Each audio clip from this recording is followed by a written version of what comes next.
What if the Montreal Canadiens, in the midst of a carefully orchestrated rebuild, were the subject of a wild rumor so detached from reality that it borders on absurdity, testing the intelligence of even the most passionate Habs fans? That's the bizarre narrative circulating in the gossip mills right now, claiming that general manager Kent Hughes went all in to acquire 37-year-old goaltender Sergei Bobrovsky from the Florida Panthers at the trade deadline, only for the deal to collapse because Bobrovsky exercised his no-trade clause to veto a move to Montreal. If you bleed blue blanc rouge, you know better than to swallow every sour poutine the media tries to serve. Let's carve up this nonsense with razor-sharp logic and reaffirm the strategic clarity guiding the Canadiens' front office. Let's dissect this rumor with brutal precision and expose its lack of corporate sense from the outset.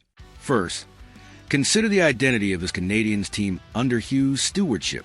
For years, he's poured sweat and blood into sanitizing the salary cap, stockpiling draft picks, and constructing a young, fast core around Nick Suzuki, Cole Caulfield, and Uri Slavkovsky. This is a franchise laser-focused on sustainable contention, with a window projected to peak in 2027 to 28 when their prospect pipeline matures. So, the idea that Hughes would suddenly abandon this blueprint mid-season to take on a 37-year-old goaltender with a staggering $10 million annual cap hit through 2026 is not just improbable, it's laughable.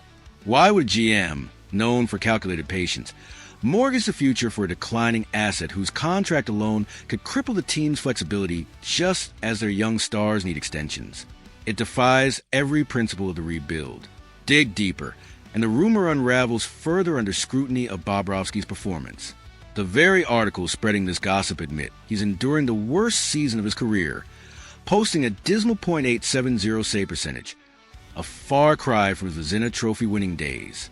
In what universe would Hughes look at a goaltender nearing 40, in clear technical decline, costing a fortune, and think, this is exactly what our rebuild needs to make the playoffs?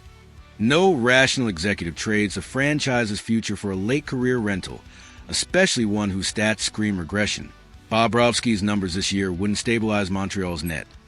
They'd exacerbate the inconsistency already plaguing Samuel Montembeault and Jakob Dobes. This isn't a solution, it's a self-inflicted wound. And let's address the no-trade clause elephant in the room. Reports claim Bobrovsky has Montreal on his list of teams he'd refuse to join, effectively blocking the deal. If there's even a shred of truth to this rumor, then merci beaucoup, Sergei, for saving the Habs from themselves. Veterans playing in Florida, basking in the sun with no state income tax, often dread the unrelenting media pressure of Montreal and the hefty Canadian tax burden. Bobrovsky's veto, if real, would be a blessing in disguise, preventing the Canadiens from committing an unforgivable financial blunder. A $10 million cap hit for a fading star would choke the team's ability to build around its youth, turning the Bell Center into a luxury retirement home for a millionaire past his prime, a fate Hughes has worked tirelessly to avoid. Yes, the goaltending situation in Montreal is a concern. Montembeault has shown flashes of brilliance, but lacks consistency, and Dobes, while promising, is still developing.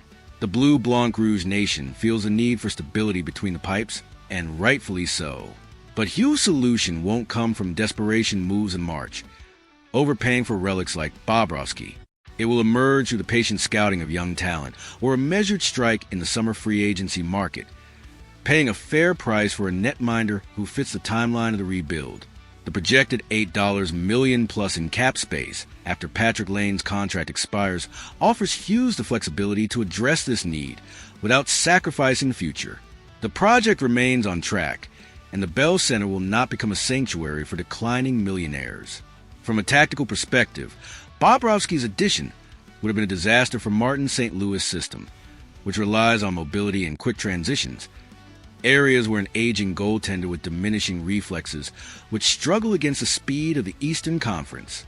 Financially, absorbing a $10 million hit would cripple Montreal's ability to extend rising stars or pursue value contracts in the summer, undoing years of cap cleansing.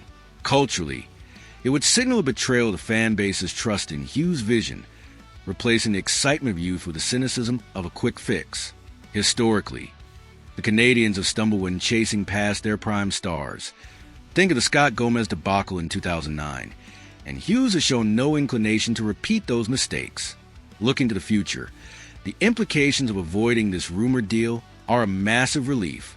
Preserving cap space and draft capital keeps Montreal on course for the contention window, allowing Hughes to target a goaltender. Perhaps a young RFA via an offer sheet or a cost-effective veteran in July, who aligns with the team's timeline.